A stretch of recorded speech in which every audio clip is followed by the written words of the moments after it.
बर्तमान देखंतु आयुष्मान भारत योजना को नहीं बहुत बड़ गोटे अपडेट आसी जहाँकि ओडिशा रे आयुष्मान भारत योजना माध्यम ओडिशार लोक मैंने चिकित्सा पाइपर तेज ओडिशा क्यों मैंने आयुष्मान भारत योजना अधीन में चिकित्सा पाइपर एवं एने सरकार तरफ कौन अपडेट होती भिडियो माध्यम पूरा डिटेल जानीपारे से भिडियोटी को शेष पर्यंत देखूँ ता पूर्व भिडियो को गोटे लाइक कर दिंतु और जो मैंने चैनल को नुआ आसवे चैनल को सब्सक्राइब करके पाखर बेल आइकन को क्लिक करके ऑल नोटिफिकेशन ऑन कर दिंतु।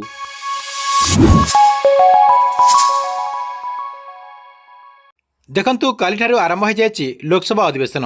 देशर 18तम लोकसभा को संबोधन कर राष्ट्रपति द्रौपदी मुर्मू। यही संबोधन समय से देशर समस्त वयस्क व्यक्ति मानी बहुत बड़ गोटे घोषणा कर राष्ट्रपति कहते जे आयुष्मान योजना अधीन जो मानक 70 वर्ष अधिक बयस हो से मैंने योजना अधीन सुविधा पाइपर।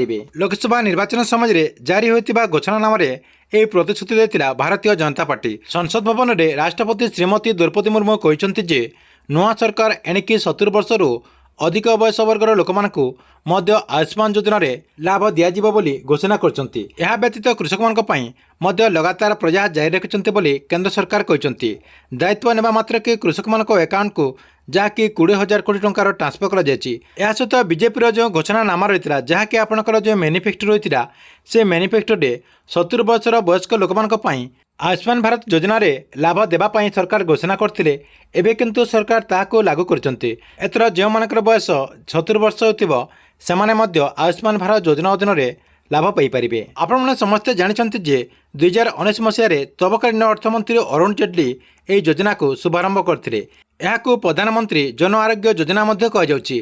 वर्तमान यह योजना अधीन देशर समस्त हिताधिकारी को जहाँकि 5 लाख टंकार सुविधा मिलुथिबार अपडेट होती। ठीक अच्छे ये आपण आयुष्मान भारत योजना को नहीं बहुत बड़ गोटे अपडेट। आपण वीडियो केमती लगिला कमेंट बॉक्स रे निश्चय गोटे कमेंट करंतु एवं गवर्नमेंट जेकोसी नुआ योजनार अपडेट आप सर्वप्रथम देखा चाहते यही चैनल टी को आप रेगुलर देखुतांतु।